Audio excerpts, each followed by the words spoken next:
Gbogbo ojú tó ń wò mí, gbogbo etí tó ń gbọ́ mi nílé lóko lẹ́yìn odi, mo kí yín pé a kú déédé àsìkò yìí láti ìkànnì iléeṣẹ́ Kilarigbo TV ni mo ti ń kàn sí yín.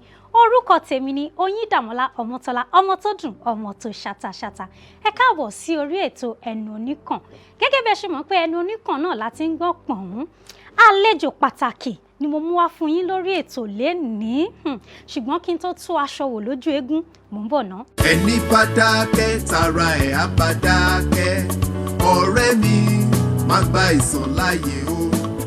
Báìsàn bá gbé ẹ sọ́lẹ̀ tó lọ sí bàárà lọ sí gbòòrò tó jẹ́ wípé ìsèmù ni. Ilé iṣẹ́ kan bẹ tí mo mọ̀ tó fi tewétegbò ṣọmọ aráyé lóore. Ẹ̀yin olólùfẹ́ Kilarigbo, ẹ káàbọ̀ padà sí orí ètò Ẹnu Oníkàn.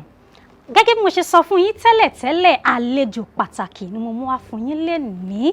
Dókítà ni wọ́n, èèyàn jàǹkànjàǹkàn ni wọ́n. Pàápàá jùlọ àwọn ni ẹni àkọ́kọ́ ní ilẹ̀ wa ní Nàìjíríà bí báyìí tí wọ́n gbé àpéjọpọ̀ oògùn àbáláyé tí wọ́n ṣe bí títí òyìnbó jáde tí ó ń wo oríṣiríṣi àìsàn káàkiri ní orílẹ̀-èdè títí dé òkè òkun. Ẹ ti máa gbọ́ nípa Yemkem International. Òdú ni wọ́n kì í ṣe àìmọ̀ fún olóko. Olórí àti olùdarí iléeṣẹ́ yìí, àwọn ni wọ́n wà pẹ̀lú mi ní orí ìkàlẹ̀ lénìí báyìí, Dr. Akíntúndé Ayẹni. Ẹ káàbọ̀ sórí ètò sà. Ẹ ṣé gan. Mo mọ̀ pé inú gbogbo àwọn aráalé dùn láti rí yín torí pé Yemkem gbogbo wa náà láti máa ń gbọ́ nípa ẹ̀ lóríṣiríṣi lórí rédíò ní lórí tẹlifíṣàn ní káàkiri láti máa ń gbọ́ nípa ẹ̀, ṣùgbọ́n mo mọ̀ pé ọ̀pọ̀lọpọ̀ ni wọn ò mọ̀ yín bó ṣe mọ àwọn oògùn yín ni wọn ò mọ ẹ̀yin gangan fúnra ara yín tó bẹ́ẹ̀ jù bẹ́ẹ̀ lọ. Bí mo ṣe kí yín káàbọ̀, ìbéèrè mi àkọ́kọ́ sí yín òun ni pé kò ń ṣe bí ìbéèrè náà ṣùgbọ́n mo fẹ́ kẹ́ ẹ sọ fún wa ta ni Dr. Akíntúndé gangan. Gbogbo bẹ́ẹ̀ ṣe bẹ̀rẹ̀ àwọn iléèwé tẹ́ lọ, ọmọ bíbí ìlú bo ni yín. Ẹ ṣé gan. Akíntúndé Ìṣọ̀lá ọmọ Ayẹni. Mo jẹ́ ọmọ bíbí ìlú Ọ̀yẹ́ Èkìtì. Ọ̀yẹ́ Èkìtì ni ìlú bàbá mi. Ìyá tó bí mi lọ́mọ ọmọ ìlú Péjú Èkìtì ni. Ṣùgbọ́n àwọn méjèèjì Ìbàdàn ni wọ́n settle sí. Dáàdì mi ṣàwó lọ sílẹ̀ Ìjẹ̀bú in the early 40s. In the early 50s, dáàdì mi wá settle down sí Ìbàdàn.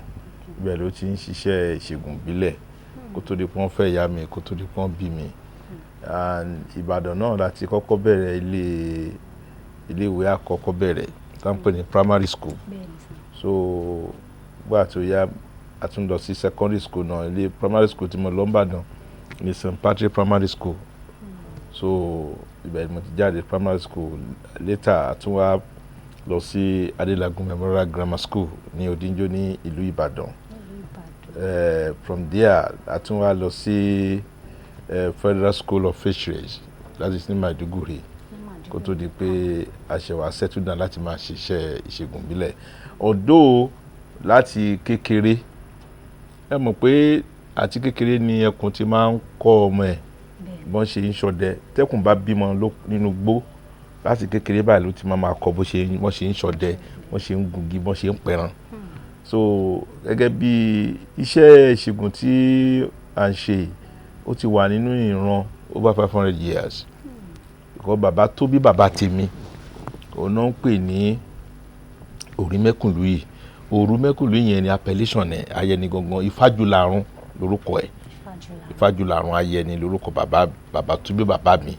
But bí n pé ọdẹ ni, ọdẹ gidi, ọdẹ tó yẹ pé kò ńgbà tó yá kì í fìbọn pẹran.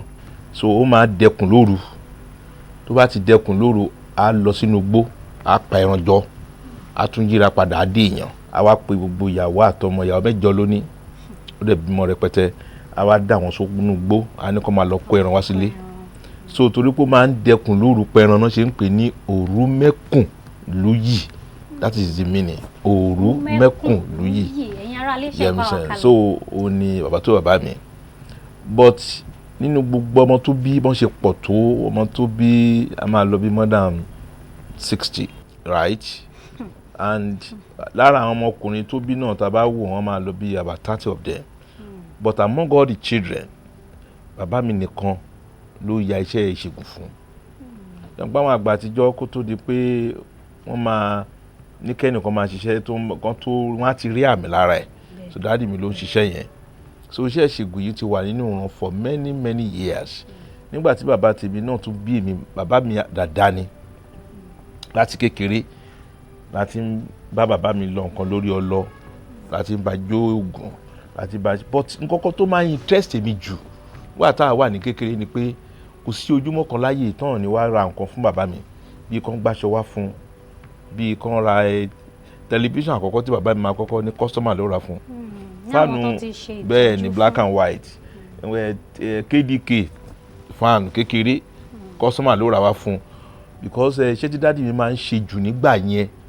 níṣẹ́ àgbọn obìnrin tó bá ń wojú Ọlọ́run my father is so specialized lórí gan ọ̀pọ̀lọpọ̀ àwọn obìnrin tó ń bá lọ sí usage nìbàdàn in the early 50s 60s in the early 60s tó ń bá lọ sí most of àwọn obìnrin tó ń bá lọ sí usage in the early 70s as well tó ń bá lọ fún problem pé kán lè ní oyún tó ń bá ti róyún ní wọ́n máa ń refer àwọn láti usage wá sọ́dọ̀ dáàdì mi nídìí kan because my father is very good ilé àkọ́kọ́ tí bàbá mi máa kọ́kọ́ nípa láyé nìbàdàn medical doctor ló fún torí pé ìyàwó ẹ̀ ti wá oyún for many years wọ́n ti lọ Germany wọ́n ti lọ UK wọ́n ti lọ US lẹ́ni tó tún jẹ́ dókítà fún bẹ́ẹ̀ ara ni wọn.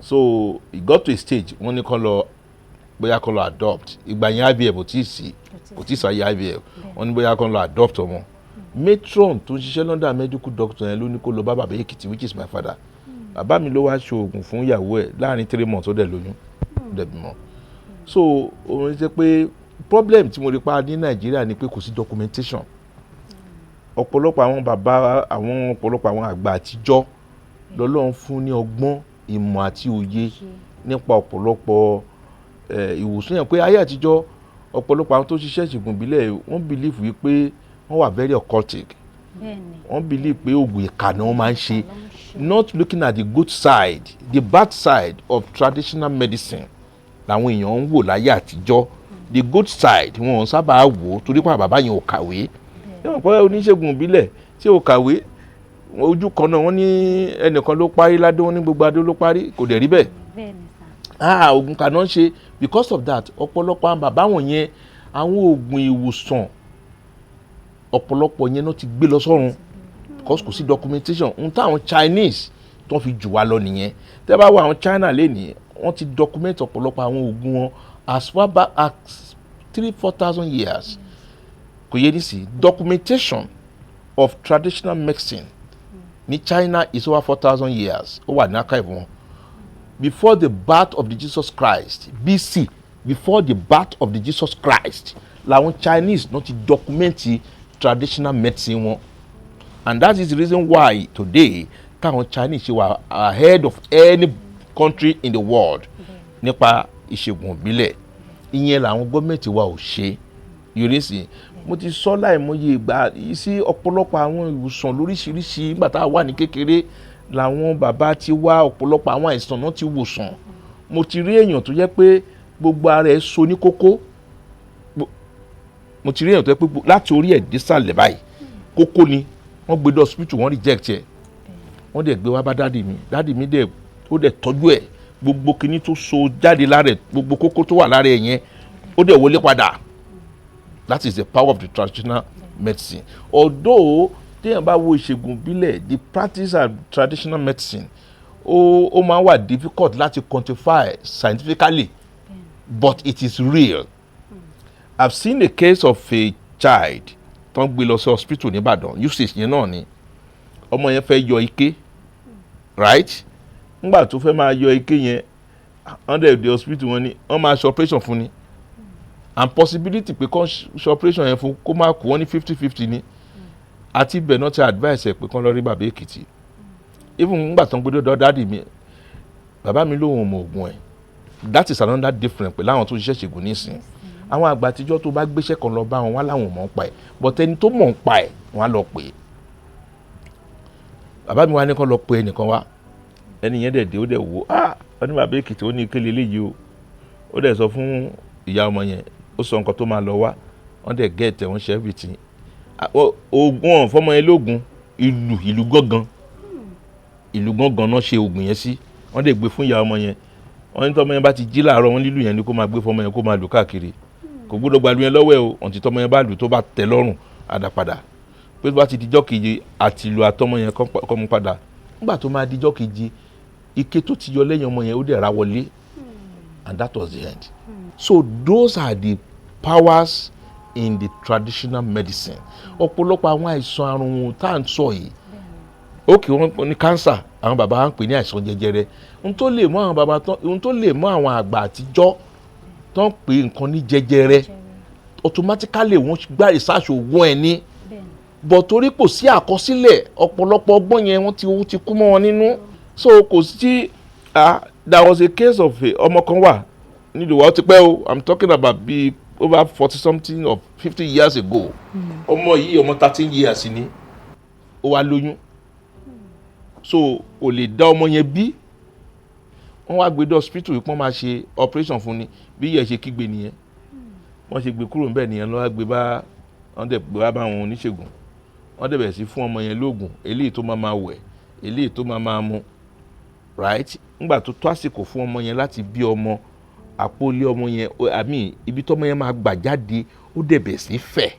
títí ọmọ yẹn 13 years ó dẹ̀ bí ọmọ yẹn ńgbà tó bí ọmọ yẹn tán gbogbo kí ni yẹn dẹ̀ tó padà bọ̀ sípò you understand so there are a lot of cases like that tó yẹ pé wọ́n á náà fẹ́ ṣe operation fún obìnrin tó fẹ́ bímọ bóyá ọmọ yẹn dùbò sí nínú ọmọ mi máa ń dùbò sínú obìnrin ọmọ mi àdórí ọmọ mi wà tó yẹ pé ẹsẹ̀ ló máa mú wá tọ́mí sí yìí wọ́n á dẹ̀ bá ọmọ yẹn sọ̀rọ̀ ọmọdé á dẹ̀ yí padà á dẹ̀ mú orí wá bó ṣe yẹ kó ṣe so it does things like that but ṣe mọ̀ torí pé kò sí ọ̀pọ̀lọpọ̀ àwọn kìnní wọ̀nyí kò sí àkọsílẹ̀ ọmọ mi dẹ̀ wà tó yẹ pé ó lè rí ìwé jí gbé nínú ilé wọn àlọ́ náà ti ń ṣèṣègùn kó dẹ̀ rí bẹ́ẹ̀ because ọ̀dọ̀ bàbá tèmi lèmi ti kọ́kọ́ mọ̀ yìí pé ìṣègùn ìbílẹ̀ ó ní ẹ̀kọ́ you understand ó ní ẹ̀kọ́ the theory pé àríwé ògùn gbé báyìí à ń kà is 30%. 70% of the practice of traditional medicine is practical. Practical ni pé n tó kà nínú ìwé báwo tó bá rí nǹkan tí wọ́n fi ń ṣe ṣó dá mọ̀ because àwọn àgbà àtijọ́ tó wọ́n fẹ́ kọ́ra wọn lóògùn ó lè jẹ́ oríṣi nǹkan méje náà fi ń ṣe oògùn yẹn wọ́n á mú ewé báyìí wọ́n á mú lọ sí díẹ̀ ewé ní kó lọ mú ewé báyìí ní ewu àti déwé yẹn mọ̀ but today we all go to the market ọjà tá ti lọ ń ra àwọn èròjà tó fi ń ṣe oògùn yìí ọ̀pọ̀lọpọ̀ èèyàn mélòó gan ló dá mọ̀ identification of plants shrubs and leaves èèyàn mélòó ni even up to the university level tẹ́ bá rọ́mọ mi ẹ mọ̀ pé we have a lot of students in Nigeria today in our universities that read botany and botany ẹlòmíràn dey plant science ẹ máa rọ́mọ tó read the botany mi ẹ̀yin ẹ kó ewé dà sílẹ̀ lẹ́ báyìí ẹni kó máa dárúkọ wọn kò mọ̀ that's a problem ọmọ mi wà tó yẹ pé plant and science ló read ẹ̀yin ẹ kó àwọn egbò oríṣiríṣi kalẹ̀ ẹni because a lot of them dey come to my factory for industrial attachment and it's so bad nígbà tó yẹ pé ẹ bá kù sí egbò tẹ́ máa kó kalẹ̀ èmi ò sí ẹ̀ mọ́ you understand mi wọn dá mọ̀ so ọmọ tí ò déwé mọ̀ tí ò dégbò mọ̀ tó dẹ̀ jáde nínú university as a botany student as a student of plant and science ọmọ tó rí di gbogbo àwọn nǹkan báwọn yẹn tí ò dá mọ̀ you see we still have a lot of things to do in traditional medicine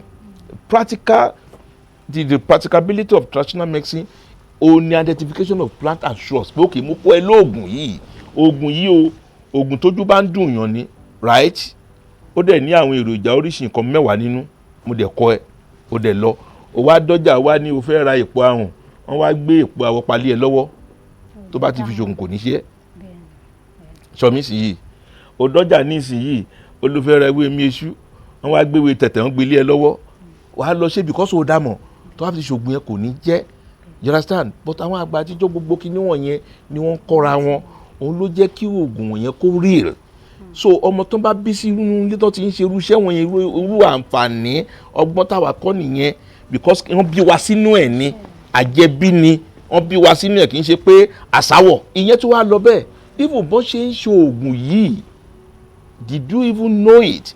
Because oògùn ṣíṣe ó tún ní ẹ̀kọ́ on the other side, because tá bá wò ọ̀pọ̀lọpọ̀ àwọn kinní wọ̀nyí ni ò fi bẹ́ẹ̀ sí documentation náà lẹ̀, you understand? Ó dẹ̀ máa ń jẹ́ ọ̀pọ̀lọpọ̀ ìbànújẹ́ pé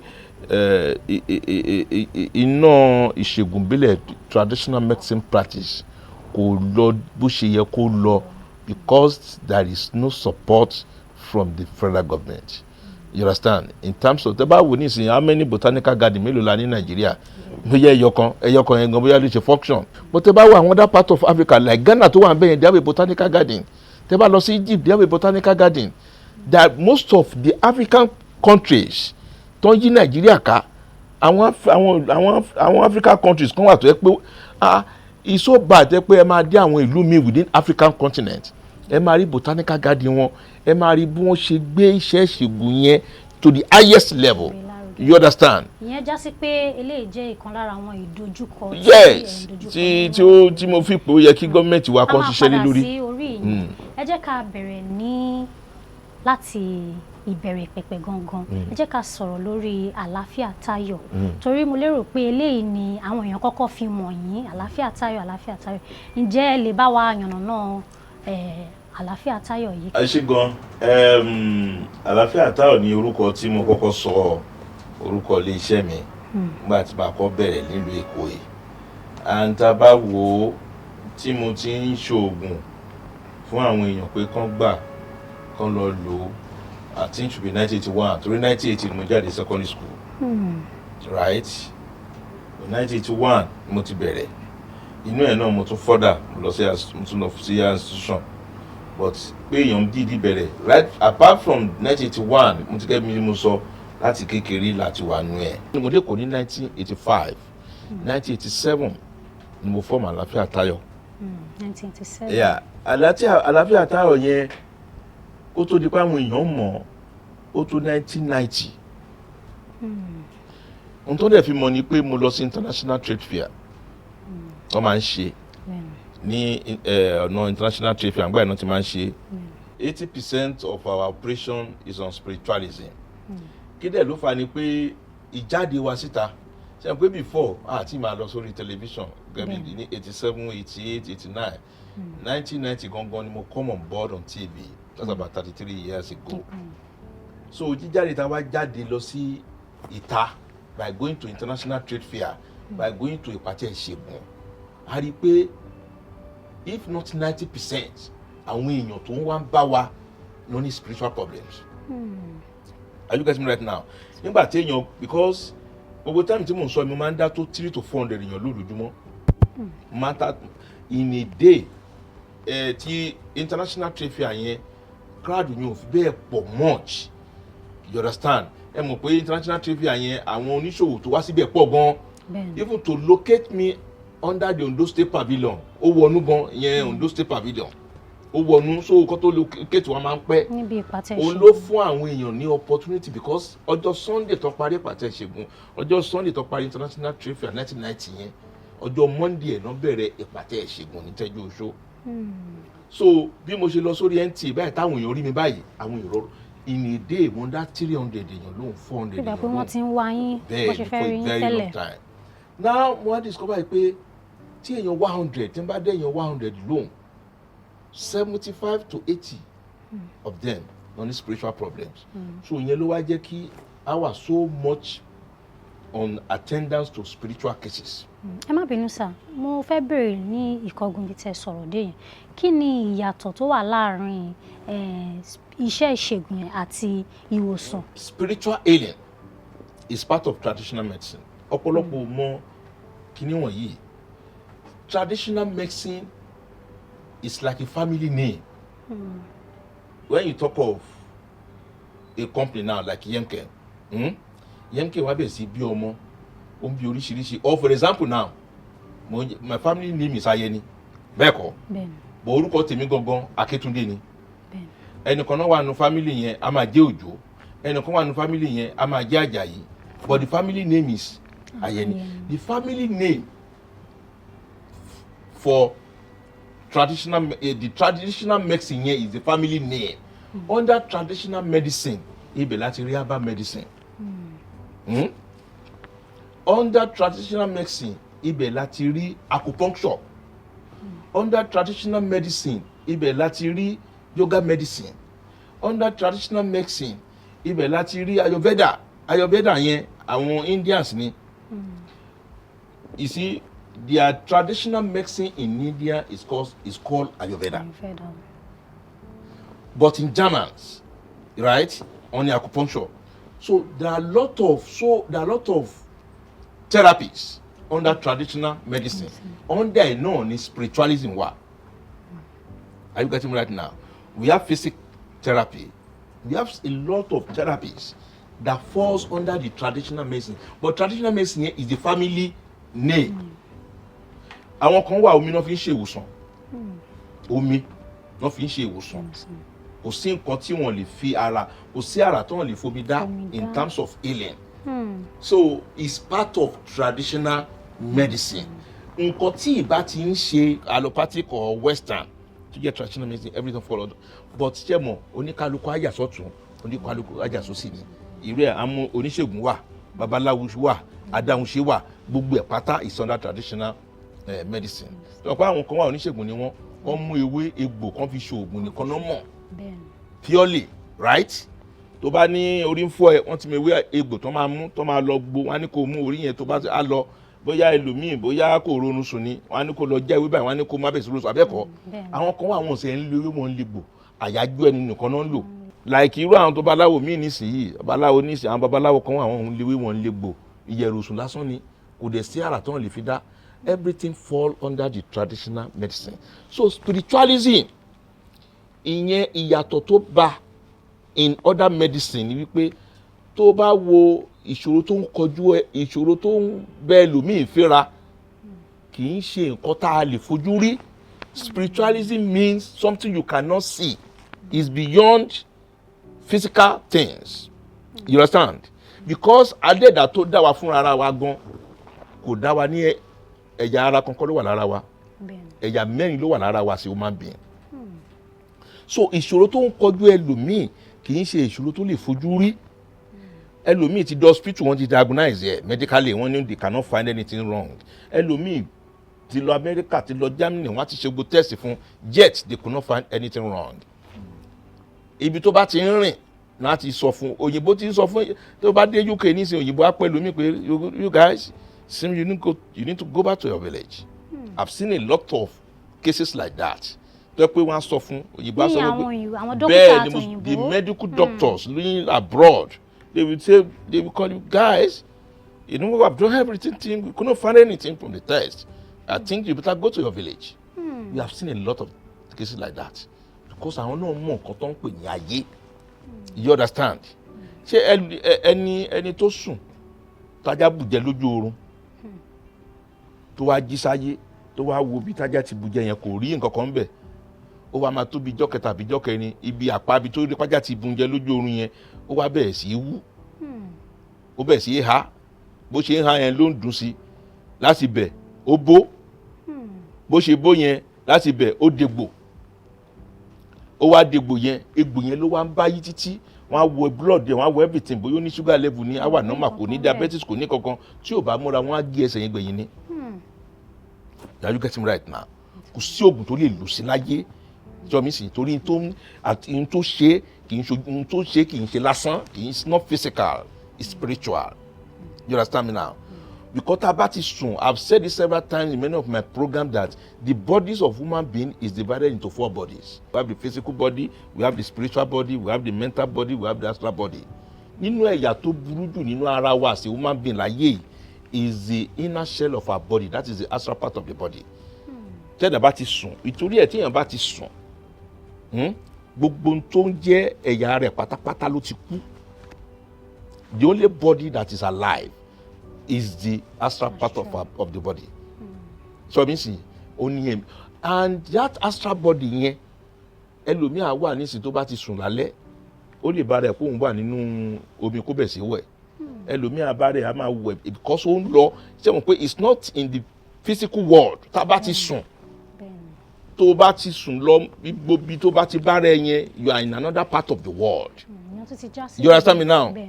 ẹlòmíì á sùn bẹ́ẹ̀ yẹn ó lè bẹ̀rẹ̀ sí jà lójú oorun wọ́n lè yìnbọn fún tí ò bá múra wọ́n á kàn rí pé kò jí mọ́ ni wọ́n ti pa látọjú oorun ni.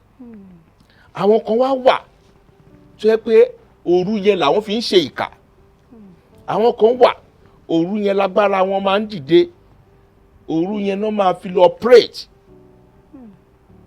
so àwọn tó dẹ̀ jẹ́ pé òru náà fi ń ṣiṣẹ́ bí náà fi ń ṣèkà òru yẹn náà máa ń ní agbára láti operate ìwọ tó o bá wá ní agbára tó wọn òru yẹn náà máa ti bà tiẹ̀ jẹ́ ẹlòmíín wà òru náà ti bà yí ẹ̀jẹ̀ lójú oorun wọ́n á gbé kádàrá ẹlòmíín látọjú oorun wọ́n á gba kádàrá ẹ̀ wọ́n á gbé mi lé lórí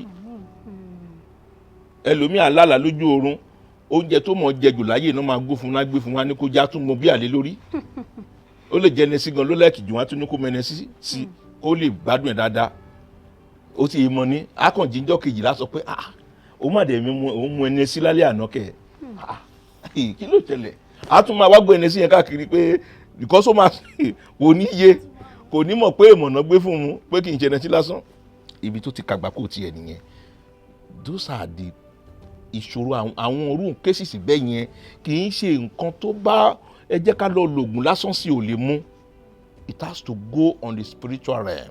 Moríkìní kan ara tó dára gbogbo aráyé gbọ́. Moríkìní kan ara tó lóyún gbogbo aráyé gbọ́. Ohun ara tí mo rí o ilé iṣẹ́ màmá ní. Ohun ara tí mo rí o ilé iṣẹ́ màmá ní.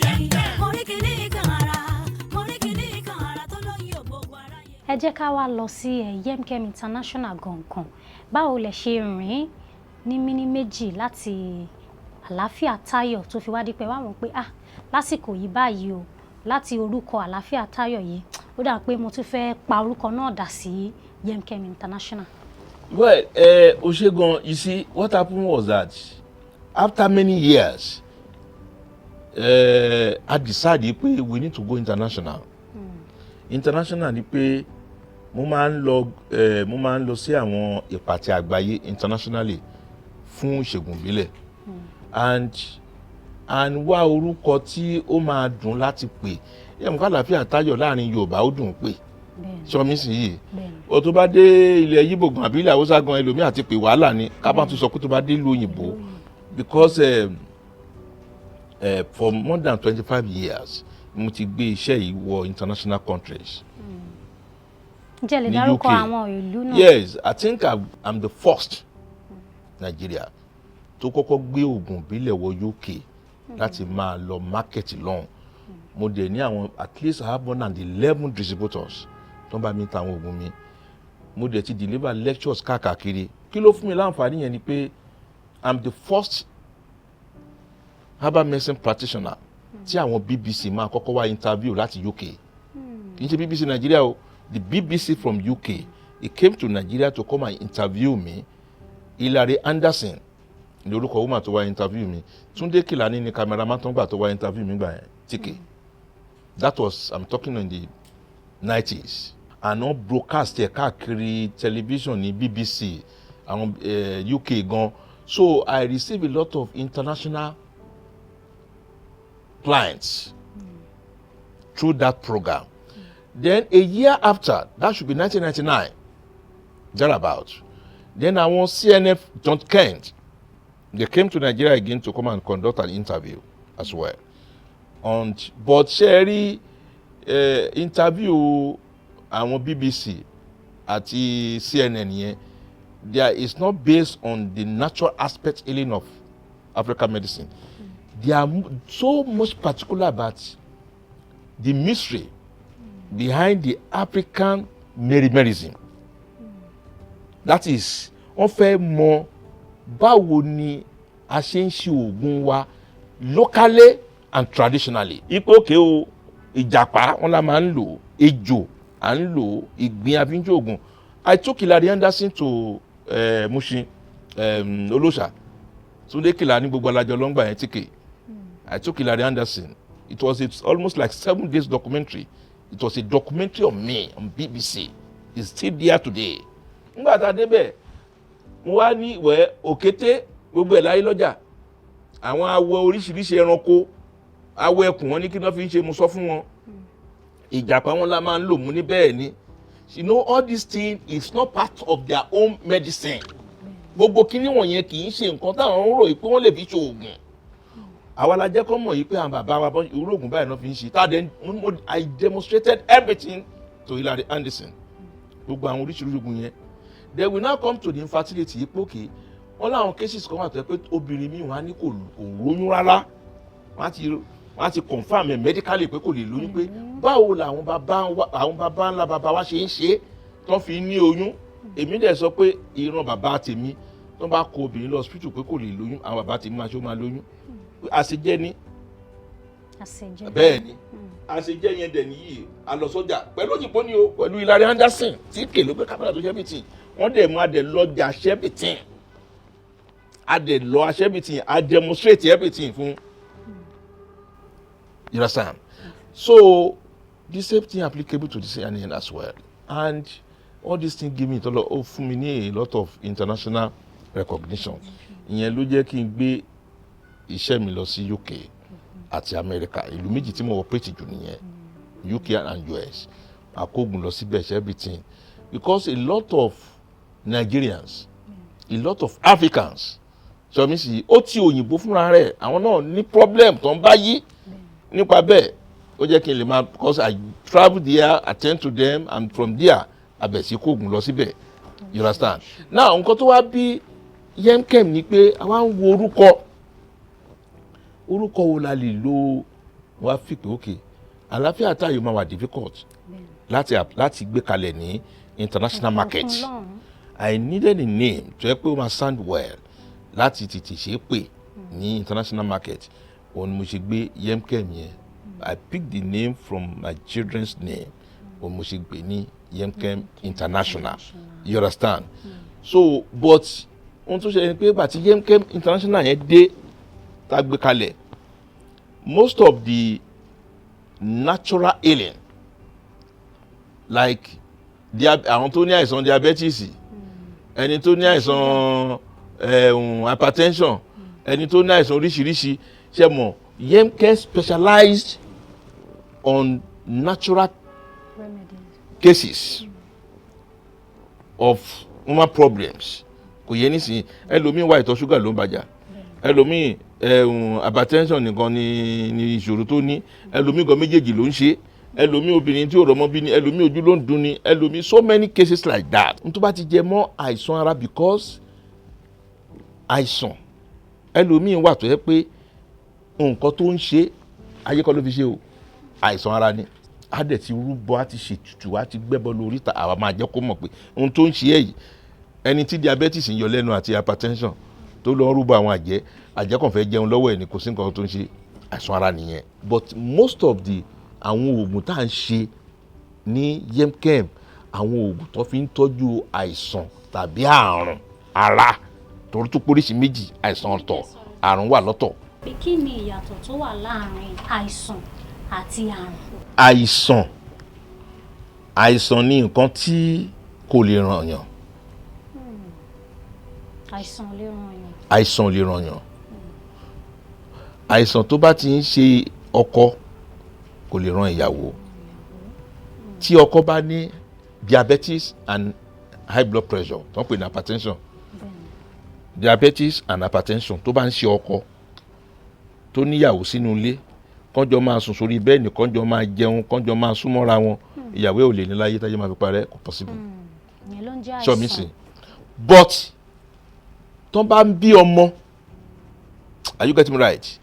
Ṣé àwọn pé wọ́n súnmọ́ra wọn tó bá bímọ possibility wà lára ọmọ tó bá bí kó ní diabetes or hypertension torí ìbálòpọ̀ àwọn méjèèjì ní ṣe medically genetically tó bá ti ń bímọ sọ mí sì yìí kọ́mọ wọn kò ní ìyẹn náà ṣe máa ń sọ yìí pé high blood pressure and diabetes pé genetically ó máa ń ṣẹlẹ̀ ó lè wà nínú ìran wọ́n máa ń fi àìsàn dáṣe ọmọ mi ẹ máa rí pé ọmọ mi wà tó yẹ pé ojú á máa yọ lẹ́nu tẹ́ bá lọ wo bàbá ẹ̀ àbí ìyá ẹ̀ ó lè jẹ́ pé nìkan ní àìsàn ojú dúdú. Are you getting right now?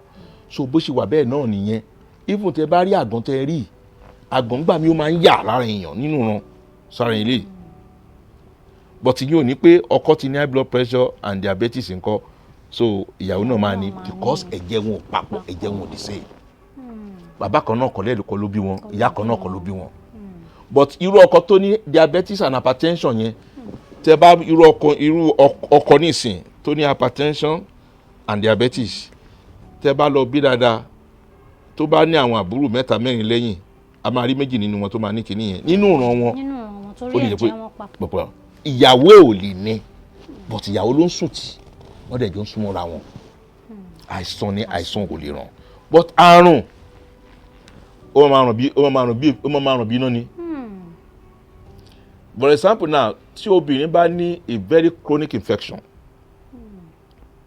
yẹn pé HIV nísìnyí àti AIDS kì í ṣe àìsàn àrùn ni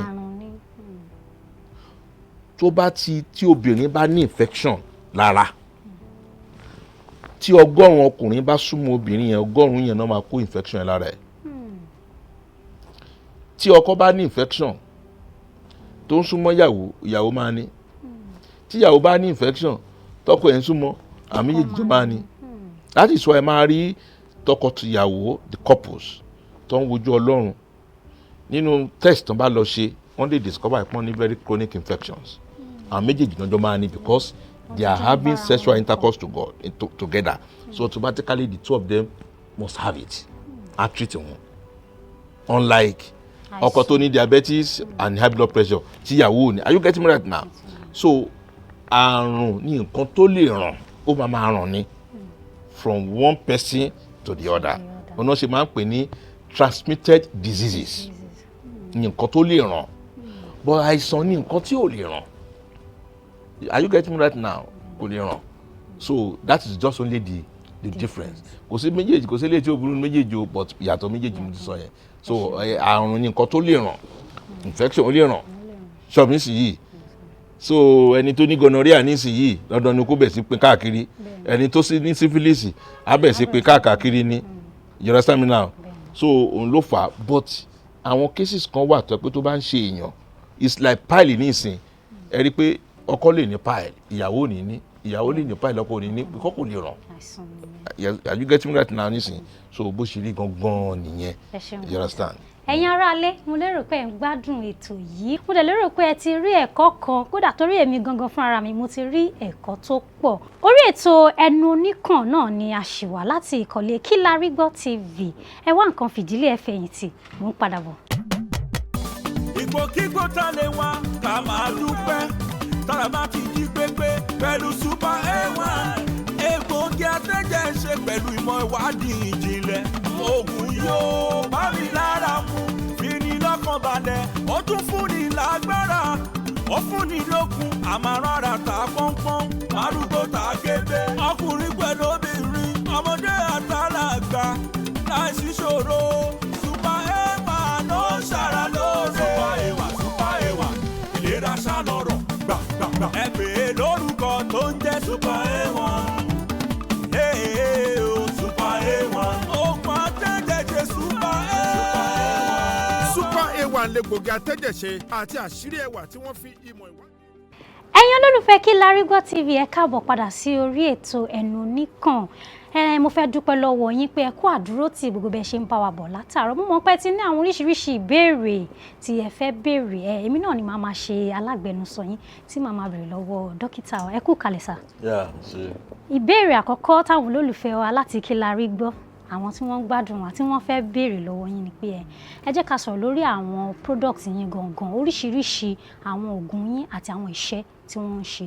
iléeṣẹ́ Yemkem oríṣiríṣi àwọn egbòogi láti ṣe jáde àwọn kan wà ní capsule àwọn kan wà ní olómi and we are the first in Nigeria láti kọ́kọ́ gbé oògùn ìbílẹ̀ jáde in capsulated form together with the liquid as well. ẹ bá wo one of our popular oògùn táwọn èèyàn mọ̀ jù ó ní Erosi 5000 but before Energy 2000 làwọn èèyàn kọ́kọ́ mọ̀ sí so Energy 2000 yẹn ló di ẹ̀rọ sí 5,000 òun náà ń pè ní amárúgbó takébé ẹ máa rí wọn pé kí ló mú mi ta pọ́npọ́n ẹ̀rọ sí 5,000. ẹ̀yin ará iléeṣẹ́ gbọ́ o. amárúgbó takébé ni amárúgbó takébé. bẹ́ẹ̀ ni so ó máa ń jẹ́ kí èèyàn kó ta pọ́npọ́n ní gbogbo ìgbà. Then later tún wá ṣe kan jáde a pè ní M&T yẹn a ṣe yẹn fún malaria kọ́ malaria ara àwọn pọ́blẹ́mù àìsàn ọba àìsàn Áfíríkà ni so téèyàn bá ní ibà ní ìlú òyìnbó ibi tó ń gbé àwọn aláìsàn burúkú sí náà máa gbé sí torí kì í ṣàyẹ àìsàn wọn àgbéjáde a pè ní M&T yes for my malaria and very chronic fever dàtún wá gbé kan jáde tá a pè ní Super A1 yẹn before it was blood cure formula a pè ní Super A1 ìyẹn wà fún oògùn arúmọléegun tàbí sangunsangun àwọn tí wọ́n máa ní àrùn sangunsangun àbí arúmọléegun then later tún wá gbé kan jáde then ó tún wà fún àwọn tó bá dàbẹ̀ ní pé immunity wọn bá low it's very very good àbáwọn tí blood count wọn náà bá low it's very good then a tún ṣe kan jáde nígbà yẹn tá a pè ní super bitters ìyẹn wà fún detoxification ìyẹn máa ń detoxify àwọn ìdọ̀tí inú ara torí ọ̀pọ̀lọpọ̀ àwọn nǹkan tá à ń jẹ tó ń lọ sínú wa láàmọ́ bí ó ṣe ń dà nínú wa inú wa dàbí inú ẹ̀gbin tá a rí kò yẹ nísìnyí but tí èèyàn bá ti ń lo oògùn tó máa ń detoxify tó máa fọnú ẹ̀ kò ń lè jẹ́ kí àìsàn kó jẹ jáde torí nínú nǹkan tó burú jù láyé ẹ máa rí i pé a lot of àwọn àìsàn kan tó wá pọ̀ nísìnyí tó ń pè ní colon cancer so kí ló fà nípa àwọn ìdọ̀tí tó ti sodo sínú ní téèyàn ò rí but téèyàn bá ti ń lo oògùn tó ń detoxify because bá a ṣe ń jẹun láàárọ̀ lọ́sàn-án lálẹ́ amú ilé ajẹlé oríṣiríṣi nǹkan tá à ń jẹun yìí àmọ́ nǹkan tó ń fi gbìn ayé ti di ayé kéèyàn tọ́jú ara ẹ̀ ayé àtijọ́ 95% nǹkan tó ń jẹ ló wà organically grown but nísìnyí 95% nǹkan tá à ń jẹ ní òwà organic mọ́ gbogbo èmi ní ata ní o tàtàṣé ní o àlùbọ́sà ní o ẹ̀wà ní o gbogbo nǹkan tá à ń jẹ pátá kẹ́míkà náà fi ń gbin gbogbo ẹ̀ wọ́n á dẹ̀ kó lọ sáàrin ọjà a máa lọ rà abẹ́ sí jẹ́ wọ́n á sí ọbẹ̀ mí báyìí òru náà fi ṣe wọ́n á fi jọ́ kejì ó ti depo pupa tẹ́ bá ra aṣọ lọ́jà nísìn láàrin ọ̀sẹ̀ kan ó ti bàjẹ́ because they are chemically grown fruits oúnjẹ wọn ìlànà ń jẹ òun ló fà á tó yẹ pé ẹ máa rí nísìn hypertension diabetes is very common. ayé àtijọ́ ti bóyá very very hardly ló máa fi gbọ́ pé nìkan ní ìtọ̀ ṣúgà láyé àtijọ́ because wọn ò lè ní because oúnjẹ tó ń jẹ àwọn ará àtijọ́ wọn ń jẹ ráìsì iyán ni bàbá tèmi iyán ló máa jẹ láàárọ̀ lọ́sàn-án lálẹ́ bọ́ iṣu tó fi ń gúnyán yẹn kì í ṣe iṣu tó ń tọ́ nìsín àwọn iṣu tó yẹ pé kì í ṣe pọ́n fún oògùn gbìn ọ̀pọ̀lọpọ̀ àwọn oúnjẹ tá à ń jẹ nísìn oògùn náà fi ń gbìn wọ́n torí kán bá a lè pọ̀ láti meet the population. tó dẹ̀ ní ipa burúkú ní àgọ́ ara. so but ayé àtijọ́ gbogbo nǹkan tó ń jẹ is organically grown that is why it's very hard for them to sick they don't get sick in those days because wọ́n á bọ́ sóko wọ́n á já ilé wọ́n á jẹ wọ́n á gbó wọ́n á mú gbogbo wọn yẹn ò sí mọ́ so gbogbo tá à ń rà lọ́jà kọ́lọ́n kó ṣàánú wa ni òun ló ń bí àwọn àìsàn orí burúkú wọ̀nyí kò sí nǹkan méjì tó ń bí àìsàn ju àwọn nǹkan tá à ń kó jẹ you understand now so òun la ṣe wá ṣe oògùn tó yẹ pé tó bá ti ń lò ó máa detoxify gbogbo àwọn system gbogbo nǹkan burúkú yẹn gbogbo àwọn toxics á lè kúrò ní ara then atúnìkan náà tá a pè ní Vision Pro yẹn ìyẹn wà fún àwọn tó bá ní àìsàn ojú tó yẹ pé ojú máa ń yọ lẹ́nu we have it then atúnìkan tí a gbé jáde fún àwọn tó dábàá rẹ̀ pé wọ́n ní high blood pressure àpò yẹn ní hyponid so hyponid ni so àníyàn náà then àwa ní àwọn oògùn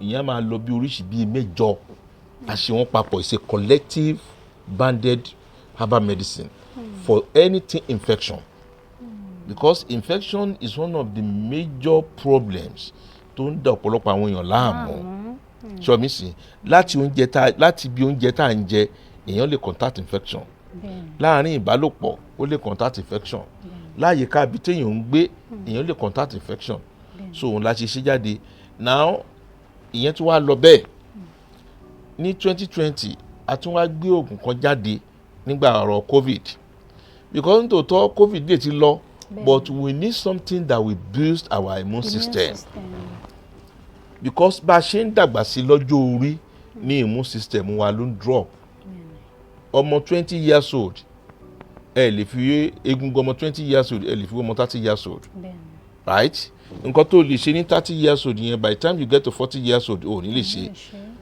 nǹkan tó ń ṣe ní 40 years old tó bá pé 50 ò ní lè ṣe nǹkan tó ń ṣe ní at the age of 50 years old tó bá ti ń pé 60 ò ní lè ṣe mọ́ why it's all about immunity immunity ló ń kọ́ sí gbogbo kìíní yìí o because the more you grow older the more your immune system declines so tí immune system yìí bá ti bẹ̀ sí decline òun ló máa bí oríṣiríṣi àwọn àìsàn ẹ máa rẹ́ lòmíì á ní nǹkan báyìí òdẹ̀ kì í ṣe òun tẹ́lẹ̀tẹ́lẹ̀ o níbo wá ní gbogbo kinní wọ̀nyí ti wá ń ṣẹlẹ̀ níbo ló ti wá ó ti gbàgbé pé immune system òun ló ń drop and for the fact that the immune system is dropping ó máa ṣílẹ̀kùn fún oríṣiríṣi àwọn àìsàn àrùn láti pé kó wọnú ilé wọnú àgọ́ ara and that is why it's very important for me ènìyàn láti máa lo oògùn tó máa dáàbò bo ara ẹ̀ a ní gẹ́gẹ́ bí ọmọ èèyàn as a woman being èèyàn need oògùn tó máa build the immune system once your immune system is very strong ó máa ń wà difficult kí àìsàn tàbí àrùn tó lè gbéyàn dé mọ́lẹ̀ because nǹkan tí kòkòrò àlefojúrí tó bá ti wọnú ara either bacteria or virus tó bá ti wọnú ara tó máa kọ́kọ́ lọ ṣe ni pé kọ́kọ́ lọ tákù láti lọ destroy immune system so tí bacteria or virus tó bá ti wọnú system tí wọ́n bá ti lè ní agbára lórí immune system tó ń weaken ẹ̀ ẹni yẹn kò sí nǹkan tó lè ṣe mọ́ but if you have a very strong immune system tí àìsàn tí kòkòrò àìfojúrí either virus or bacteria tó bá wọnú ara immune system yẹn ó ní agbára láti pakú so the word cure is in our body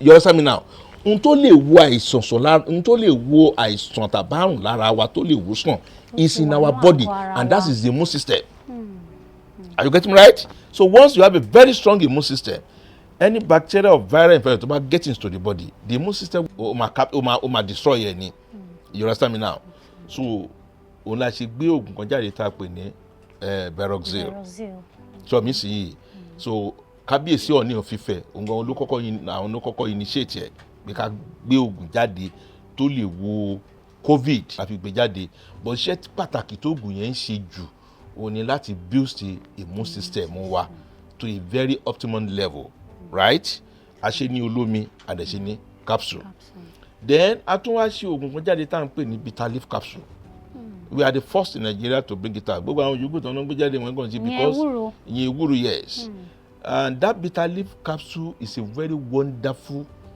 medicine ewúro iṣẹ́ tó ń ṣe nínú àgọ́ ara kò kéré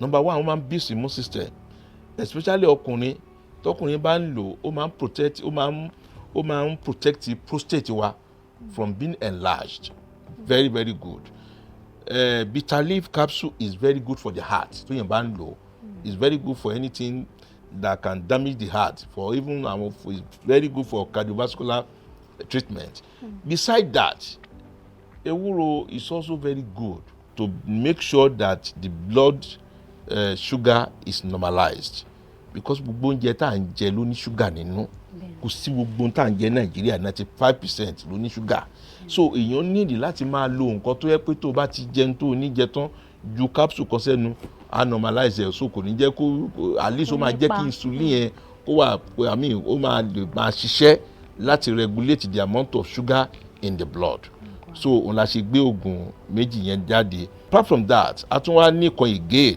tá a tún ṣe a ṣe yẹn jáde fún àwọn ọkùnrin tó bá dàbẹ̀ ni pé wọ́n lẹ̀ especially for men that have been doing well before but wọ́n wà lè ṣe mọ́ so lápè ní Tatani K2 Tatani K2 yẹn is a very wonderful medicine fún ọkùnrin tí ò bá lè ṣe dáadáa fún àwọn ọkùnrin bẹ́ẹ̀ ni tó wà very sexually very weak is very very good but oríṣi méjì la ṣe anìkan Tatani K2 anìkan Real for Men you understand Real for Men is very good for anything sexual weakness in men then a tún wá ṣe tonic kan jáde tá a pè ní Real Tonic Real Tonic yes Real Tonic yẹn iṣẹ́ tó ń ṣe pọ̀ gan téèyàn bá ń mú tí ò bá kí ń rọrùn sùn lálẹ́ a máa rí pé number one àpẹẹrẹ tá kọ́kọ́ mọ̀ pé oògùn ló ń lò ní pé tó bá ti ń lò ó máa jẹ́ kó o sùn dáadáa you understand me now then ó tún máa ń purify blood it purifies the blood tó bá dàbẹ̀ ni pé PVC wọn bá lò àwọn tó bá ní ẹ̀jẹ̀ wọn ò tó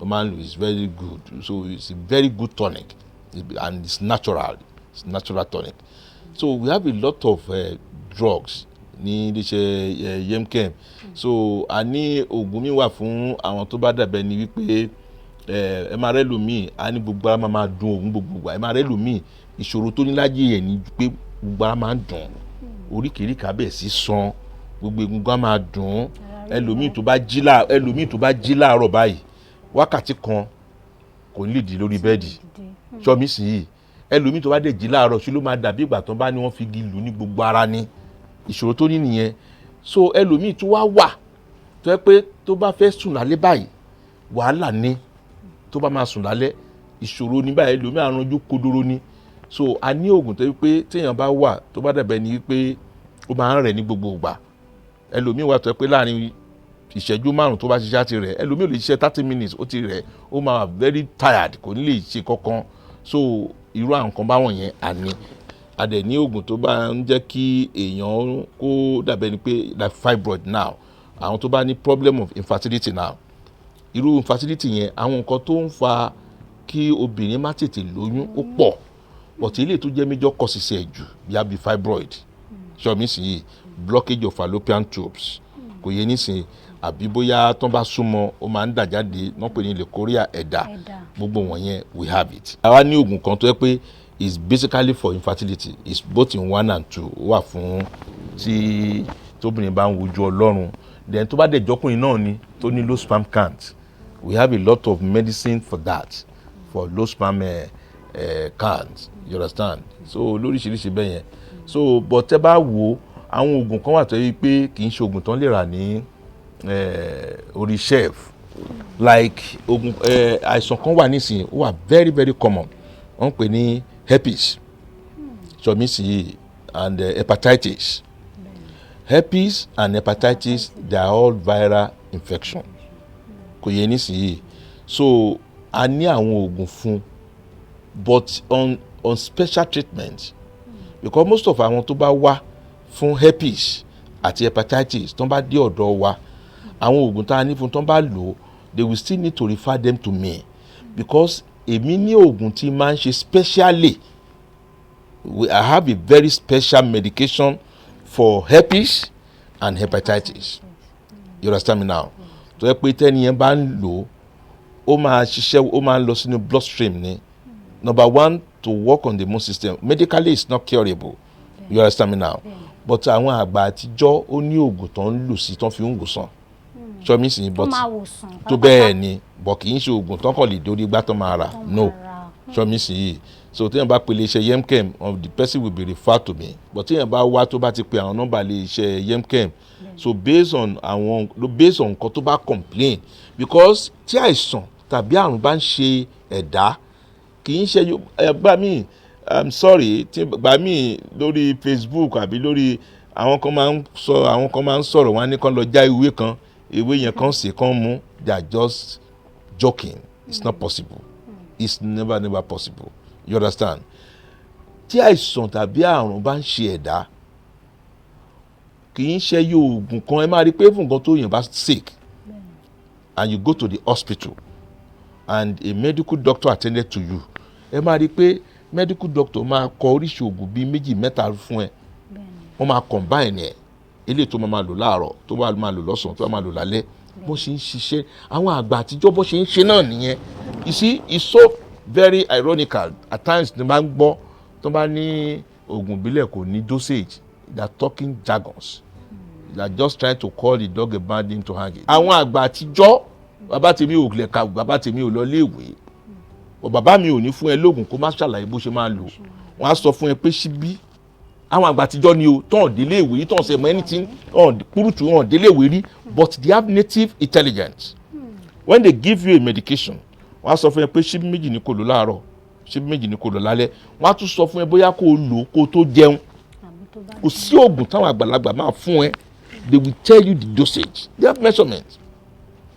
The only ìyàtọ̀ tó wà láàrin oògùn ìbílẹ̀ àwọn àgbà àtijọ́ àti tìsín òní packaging. Packaging ni ò sí láyé àtijọ́ and packaging yẹn dẹ̀ làwọn èèyàn fẹ́ rà. Ẹ máa rí oògùn míì tó bá gbé kalẹ̀ ẹ máa rí oògùn míì báyìí packaging ẹ̀ máa wà so very beautiful but content tó wà nínú ẹ̀ fake ni. Ẹlòmíì ó dàbí èèyàn náà ni ẹ máa rí ẹlòmíì arẹwà lójú ó lè wà gorgeously dressed ó máa wà very beautiful but n tó wà nínú ẹ̀ ọkà àtàkékè ni bó wàá lè ṣe fẹ́ mọ̀. Are you getting right? Ẹlòmíì dẹ̀ wà ó lè má wà gorgeously dressed ẹlòmíì ó lè má dá lójú ṣùgbọ́n nínú ẹ̀ inú ẹ̀ funfun inú ẹ̀ mọ́. Are you getting right? Bẹ́ẹ̀ náà lóògùn àwọn bàbá wa wọn ò ní packaging but oògùn tó ń gbé kalẹ̀ oògùn tó ń ṣiṣẹ́ monofile ni but people don't appreciate ibi táwa ti kọ́ mi nìyẹn okay àwọn bàbá wa ti ní oògùn tó ń jẹ́ dáadáa kí ni àbùkù tó ń bá is the packaging so packaging yẹn làwa wá gbé wọnú ẹ̀ so that medicine can compete with any medicine in any part of the world. So mi sì yìí èmi ti attend yìí àmọ́ yìí sẹ́mi number one máa lọ deliver lecture ní UK mo ti deliver lecture ní Switzerland mo ti deliver lecture ní America several times lọ́dún nǹkan mo ti máa lọ deliver lecture in US this year. I've delivered lectures in many parts of the world. In China, I go to China International Trade Fair to showcase herbal medicine produced by Yemkem in international markets. Tí o bá wà well packaged, how do you want to present it? So packaging yẹn la gbé wọ bẹ̀ because kò sí ohun tó ń tàbùkù bá nìyẹn. You understand? Ipò òkè o oògùn yìí o àwọn kan bí ní pé oògùn bílẹ̀ o ti kúrò jù. Some years back gbogbo àwọn oògùn tá à ń sọ yìí kò sí capsule kò sí kankan náà tá a máa bú wọn pé òkè oògùn yìí tẹ́ bá ti fẹ́ lò ẹ po ẹ̀kọ́ gbóná díẹ̀ sínú kọ́ọ̀pù ẹ bu díẹ̀ sínú ẹ̀kọ́ gbóná kẹ́ ẹ lò ràí tó bá délé tó wá ó pògì ó wá bu oògùn yẹn sí ó wá gbé sẹ́nu ó korò kò nílò àdánù ni tó bá dẹ̀ sọ pé oògùn yẹn kọ́ ni ó ti lọ amúsí lò kò dẹ̀ lò ó ti dànù because torí pé ó korò ibi tí technology ti wọnú ẹ̀ nìyẹn because oògùn yẹn kọ́ ló máa jẹ́ kó ṣiṣẹ́ you understand me now láti gbé technology pé òkè kábẹ̀ sí fisi capsule kọ́ bẹ̀ sí lò oògùn tó ti lò tó ti dénú ẹ̀ bóyá ó korò bí òkorò ò lè mọ̀ most of àwọn oògùn òyìnbó all this western medicine gbogbo wọn ló korò tẹ́ bá já oògùn òyìnbó mi tẹ́ bá fi sórí àwọn wàá tún dànù ní píṣẹ́gùn tó fẹ́ lò lélẹ̀ but because it has been capsulated ó lè mọ̀ so àwọn technologies wọ̀nyẹn la bù síbẹ̀ òun ló ń jẹ́ kí ọ̀pọ̀lọpọ̀ àwọn èèyàn kan máa wá accept traditional medicine. Some years back, let's say I'm talking of let's say 18 to 20 years ago, 90% of Yemkem customers, èmi ni máa attend one in one. But for the past 15 years ago now, mi ò wọ́n attend ṣe customer mọ́ because àwọn oògùn yẹn ti ṣe wọn olófò ẹ̀ máa rẹ́ lómi alóhùn òrí yẹn gbúrò Yemkem mọ́. We have gone beyond that. Our level of operation is manufacturing. I'm a producer mo manufacture ni o lè expect mi pé bí mo ṣe ń pariwo fòfòfò ńgbà yẹn máa pariwo wọn nísìn àbí pé máa tẹ̀ sí mi I have people have trained. That's number one. Number two, àwọn nǹkan tó ń ṣe àti ṣe oògùn ẹ̀ ó ti wà ní package form bó ṣe máa lo everything ó ti wà ńbẹ̀ the leaflet is there illustration how to use the medicine is there. Are you getting me right now? So nǹkan tí tá a ṣe nìyẹn. Ẹ ṣeun gan ni sà ẹ sọ̀rọ̀ nípa ìdánilẹ́kọ̀ọ́ àti àwọn tẹ́ máa ń kọ́ níṣẹ́ ìbéèrè mi tí mo tún fẹ́ béèrè ni pé àwọn ìjọba náà máa ń ṣe àwọn ètò fún ẹ̀yin tẹ́ ń ṣe irú àwọn òwò báyìí pé kẹ́ wá máa ṣe ẹ̀kọ́ lọ́dọ̀ wọn ǹjẹ́ àǹfààní lè wà fún ẹ̀yin tẹ́ ń ṣe irú àwọn iṣẹ́ báyìí láti lè ṣiṣẹ́ ní ilé ìwòsàn ìjọba? Àǹfààní yẹn wà bọ̀tà tọwọ́ ìjọba ló ti máa wà in so many ways ni pé tí ẹ bá wo China for example now I've been to more than 10 very very big hospitals. Àwọn hospitals kan wà ní China tó yẹ pé in terms of size wọ́n á tó lùtù yẹn 4 sí 5 one hospital ni o. I've been to hospital in China that as big as ×5 of UCH Ibadan, right? But when you go to their hospitals, they have 2 sections. They have one for Western treatment. They have one for traditional treatment. So when you get to the hospital, it is you that is sick that you decide the one you want to go to. So but the hospital I want to go to the Western line. Like Western line, the medical doctors are there, everything are there. Or you want to go to the traditional line. You go to they call it traditional Chinese medicine. We don't call it TCM. That is the word. TCM. That is traditional Chinese medicine. Now, when you now get there, you see professors of traditional medicine. Professor, because in China they have University of Traditional Medicine, where people goes there to study traditional medicine up to the professor level. And by PhD, one lọ ṣe research, they become a professor. Ẹ máa rí wọn bẹ́ẹ̀, gbogbo test tó bá yẹ kán ṣe everything gbogbo ẹ̀ náà ń ṣe. Àwọn ti bá débi pé àgbo táwa máa sè tá máa mú yẹn, àwọn Chinese ti bá débi pé wọ́n ti ń fi ṣe wọ́n ti fi drip. Chomisi bẹ́ẹ̀ ni. And if you go to China, 75% of Chinese, anywhere in the world, once you are a Chinese, 75% of the Chinese in all over the world believe in their own traditional medicine. Alternative noka ogunyibosi. And that is why 90% of Chinese drink tea when they eat. You understand now? Because they have the belief. Belief don't need lórí egbògi wọn. Olo jẹ́ kó máa live longer than any part of human being. And not live long you understand me now?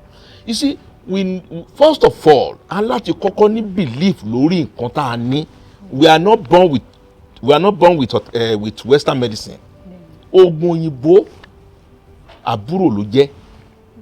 Are you getting me right now? The father and the mother of medicine in the world is traditional medicine. Now, the foundation of Western medicine or allopathic medicine originated from traditional medicine, plants. Are you getting me right now?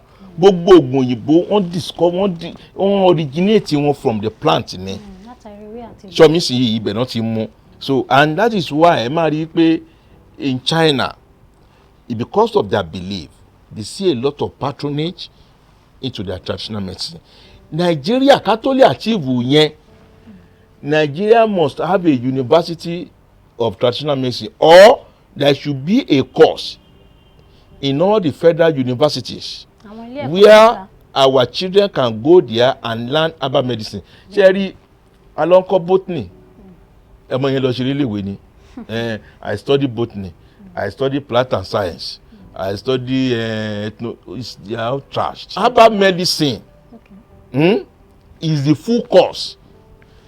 All this botany, plant science, everything, it should be eradicated.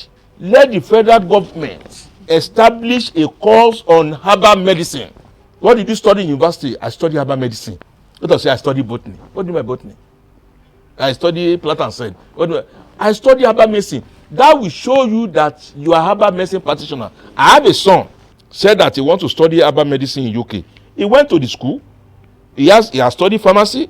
He studied ICT. Now, 4 years ago, he enrolled as a student of herbal practitioner in England. Just about a few days ago, he was awarded as a master of herbalist in England. He studied herbal medicine. Are you getting me right now? So it's quite different. So if you want to study herbal medicine, study herbal medicine. What do you mean by I study botany? I study plant and science. What's the meaning? Because everything calculated to herbal medicine.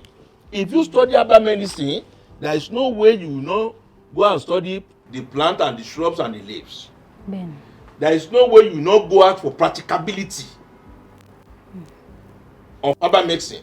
You know that if you go to university and you graduate as herbal practitioner, you can stand on your own and become a practitioner. After some years, you can say you want to go and study herbal medicine as a master's. You can obtain your degree up to PhD. So when you are talking authoritatively as a PhD holder on herbal medicine, not on plant science, not on botany.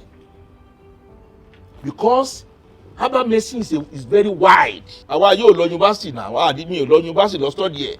So you now tell me if I go to university, I have my PhD. So but irú ọmọ tèmi ní nísìnyí tó lọ tó study herbal medicine, gbogbo ọgbọ́n tí mo ní everything mo ti pọ̀ sí nínú. The way ibi tèmi gbéṣẹ́ yẹn dé tèmi fi pé mo ti achieve yẹn, he will take it to the higher level. We need more practitioners in the field of herbal medicine. That will send off most of the quacks in the market. Because there are a lot of quacks in the practice today in Nigeria. Oníkálukú náà kàn wọnú ìṣègùn ìbílẹ̀, I'm a practitioner. But if government is serious, the government should first of all establish, if Nigeria cannot have a university of traditional medicine, in India they have University of Traditional Medicine on its own. University ni o, actually University of Lagos yẹn, they have University of Traditional Medicine on its own. They have it in China, right? They have it in so many other countries. University of Traditional Medicine. You know, I said that traditional medicine is not only about medicine. Under traditional medicine, we have over 200 therapies under traditional medicine that you can go to university to study. For example, now, let us say in Nigeria now, in Abuja or Lagos, we have a University of Traditional Medicine. Abeko, you can go there and say, let me go and study acupuncture. You can go and study acupuncture. I can go there and say, I want to go and study herbal medicine. Someone can say, I want to go and study homeopathic. You know, homeopathic is another therapy. Homeopathic was discovered by Germans. It's a German's medicine. Àwọn kan wà, homeopathic ni wọ́n lò. Homeopathic ni is part of traditional medicine. So, bá ṣe wà ní ìgbà bá ṣe pọ̀ bí báyìí, all of us can go to university and study different courses. Because traditional medicine, ó pọ̀ gan. Therapists tó wà lọ́ndà traditional medicine is over 200. You can go there and study homeopathic. I can go there and study herbal medicine. Another person can go there and say, let me go and study yoga. You can say, okay, let me go and study Ayurvedic. Oníkálùkù ajáde wọn graduate níbẹ̀. But tí Nàìjíríà ò bá ṣe ẹ̀ lè ṣe yẹn, kó sì ẹ̀ ní department for herbal medicine. Ní àwọn ilé ẹ̀kọ́ gíga yẹn. So mi sì àtúmọ̀ herbal medicine ni, but kò ní ṣe traditional medicine. But the best way I think Nigeria can go far is Nigeria to have maybe college of traditional medicine. From college of traditional medicine, it can be transformed to University of Traditional Medicine. You understand? So that in Nigeria, in Nigeria, we have a lot of therapists in Nigeria. We have homeopathic therapists, we have herbal practitioners, we have Ayurvedic practitioners, we have acupuncturists, kakakiri. They can even go outside Nigeria and practice. Are you getting me right? Ode mama fún wa ní owó.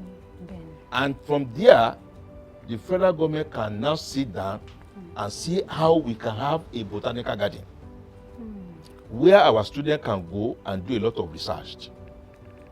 Because research is open. So I mean, then from there, wọ́n engage àwọn àgbàlagbà. Irú herbal medicine nísìn. College tó bá ní herbal medicine course, ó láti lọ engage àwọn àgbàlagbà tó mọ̀ nípa iṣẹ́ ìṣègùn. Not that professor. So I mean, professor tẹ́ bá gbé dénú gbó, ó máa wá professor tẹ́ bá gbé dénú gbó, ó máa wò báyìí ni o. Kò ní mọ ewé tó fẹ́. Kò ní mọ ewé tó fẹ́ mú àtẹ̀gùn tó fẹ́ yẹ. So I mean, wọ́n á gbé àwọn àgbàlagbà tó mọ̀ nípa ìṣègùn. Wọ́n á gbé wọn wá sí school yẹn. Wọ́n á kọ́ àwọn ọmọ yẹn nǹkan tó ń pè ní ewé àti egbò. Àwọn ọmọ yẹn 70% of their learning will be practicals. Wọ́n á lọ sínú igbó, ibi tí botanical garden ti máa kọ́ mi nìyẹn. Wọ́n á lọ sínú igbó, ṣé ọmọ tó yẹ kó ti déwé mọ̀, ó ti dégbò mọ̀, tó bá dé ọjà tó bá lóun fẹ́ ra nǹkan, wọ́n ní gbígbékúgbèlé lọ́wọ́. So I think we still have a long way to go, but I think it's a gradual process anyway. Mo lérò pé àwọn ìjọba wa náà wọ́n á máa gbọ́ bẹ́ ṣe ń sọ yìí ní àwọn ìlànà tó yẹ kí wọ́n tẹ̀lé láti lè gbé àwọn iṣẹ́ ìlárugẹ torí pé àǹfààní gbogbo èèyàn náà ni ó máa já sí. Ìbéèrè mi ìgbẹ̀yìn tí mo fẹ́ ká fi kálẹ̀ ètò òun ni pé gẹ́gẹ́ bí ẹni tó ti wà nínú ìṣòwò yìí fún bíi 40 ọdún kọjá sẹ́yìn, àwọn èèyàn kan náà dìde gẹ́gẹ́ bẹ́ẹ̀ ṣe sọ nínú ọ̀rọ̀ yẹn náà àwọn kan wà tó jẹ́ pé wọ́n kàn púrùǹtù ni wọ́n ò rílì mọ gbogbo òwò yìí délẹ̀délẹ̀ wọ́n kàn ṣe káwọn náà ṣáà lè mú rọwọ́ mú lọ sẹ́nu ni wọ́n fi ń ṣe ẹ̀dẹ̀ sọ̀rọ̀ kan nípa packaging tó jẹ́ pé àwọn míì nǹkan tí ó wà nínú nǹkan tà gangan kò sí nǹkan kan bẹ̀ bí òfurufú lásán ni wọ́n ń tà fún àwọn èèyàn tá bá wá rí àwọn èèyàn tó jẹ́ pé ó wù wọ́n lọ́kàn láti ṣerú òwò tẹ́ ń ṣe yìí láti máa fi ewé àti egbò máa wo àwọn èèyàn sùn tí wọ́n ṣẹ̀ṣẹ̀ fẹ́ bẹ̀rẹ̀ àwọn ọ̀rọ̀ ìyànjú wo lẹ lè gbà wọ́n pé báyìí ni ká ṣe báyìí ni ká ṣe báyìí ni ká ṣe rìn tó jẹ́ pé àwọn náà wọ́n á lè dé ibi tó lápẹ̀rẹ̀. ṣe rí n tó kọ́kọ́ ṣẹlẹ̀ n kọ́kọ́ tí bàbá tèmi n tó kọ́kọ́ fi kọ́ èmi láyé ó ní òtítọ́ ó ti sọ ẹni tó bá mọ̀ pé òun fẹ́ ṣiṣẹ́ yìí láti ní àpẹẹrẹ láti ní orúkọ rere kó kọ́kọ́ fi òtítọ́ bẹ̀rẹ̀ ọ̀tẹ́ bá wáyé tá à ń gbé nísìnyí ayé dandawi ni ẹlòmíì wọnú iṣẹ́ yìí kì í ṣe pé láti wá túnṣe ó wọ ọbẹ̀ láti wá méèkì owó kó dẹ̀ gẹ́rẹ̀wé ni you understand ẹlòmíì dẹ̀ wọnú iṣẹ́ yìí láti wá túnṣe láti gbé orúkọ ẹ̀ ga ni nígbà tá a bẹ̀rẹ̀ nígbà tá a wọnú iṣẹ́ yìí kì í ṣe level tí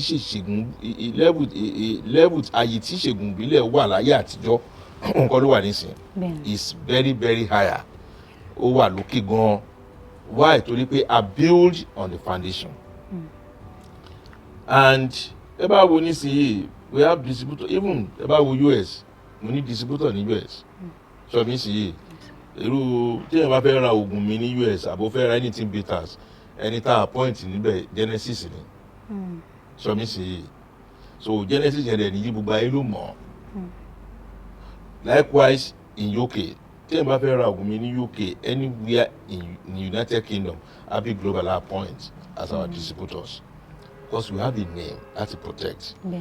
Now nǹkan tí mi sọ ni pé ṣe rí ìṣègùn ìbílẹ̀ iṣẹ́ yìí iṣẹ́ tó wà very very lucrative ni but at the same time ó tún ní ewu tó wà bẹ́ẹ̀ ni pé oògùn tó fẹ́ máa ṣe fáwọn èèyàn inú náà fẹ́ lù sí. If you cannot cure me don't add to my problem if you cannot treat my diseases don't add to my diseases. òṣàbò lè gbè mí nílẹ̀ bó ṣe dá bá mi. The major problem àwọn èèyàn ni pé eré owó làwọn èèyàn wá ń sá Akíntúndé ẹni tí méèkì nídìí iṣẹ́ ìṣègùn mi náà gbúdọ̀ méèkì ṣé iye ọdún tí mo fi rìnrìn àjò yẹn kí n tó débẹ̀ ló fi rìn. Àwọn bàbá wa tó ń ṣiṣẹ́ yìí àwọn ò sáré owó wọn ò sáré ọlà ìdúpẹ́ ni pé kán ṣoògùn fún yàn kó wá dúpẹ́ lọ́wọ́ wọn náà sáré ẹ̀.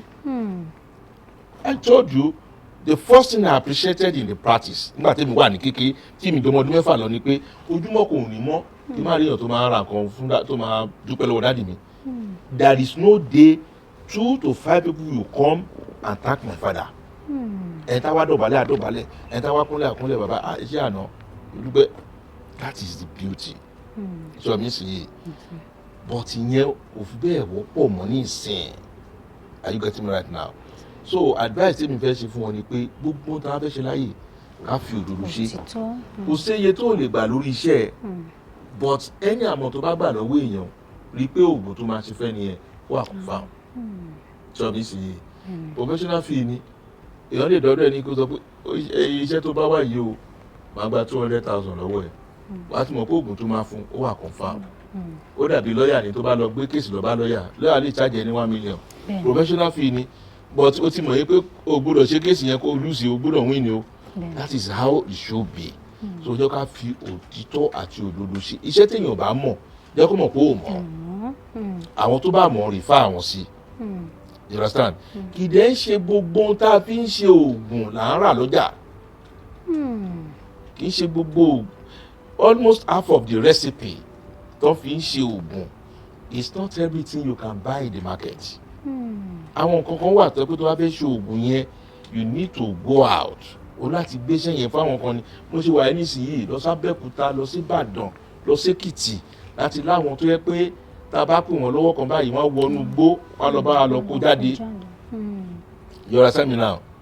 o lè expect ní kí ṣe wọnú gbó máa lọ já ewé àti láwọn ta ti contract ẹ̀ fún tàbá pè lọ́kàn pé mo ní ìdí kan báyìí mo ní ìdí kan báyìí mo ní ìdí kan báyìí tí wọ́n sọ pé mo ní ìdí 50 bags of epo igi báyìí wọ́n á gbé wá fún mi níjọ́ kejì are you getting me right now so gbogbo ẹ̀ ó base lórí òdodo àti òtítọ́ tí ẹ bá ti ní òdodo àti òtítọ́ lórí iṣẹ́ tó ń ṣe ìyókù kékeré ni ọlọ́run bá nìkan ló ń ṣàmì sí ìwòsàn ọlọ́run ọba ni ẹlòmíì wà tó yẹ pé the best efficacious medicine wọ́n máa fún ẹlòmíì wà very highly effective medicine wọ́n máa gbélé ẹlòmíì abẹ́ẹ̀kọ́ á lọ lògùn yẹn aníkọ̀ náà ni a ní wọn ò rí yàtọ̀ àbí òye nísìn oògùn tó ń gbé fún táyé tó lò tó lóun ò ríṣẹ́ wọ́n á gbé oògùn yẹn fún kọ́ńdì àárẹ̀ àdẹ́yà so gbogbo nǹkan láyé ó depend lórí body chemistry the body chemistry of individual is different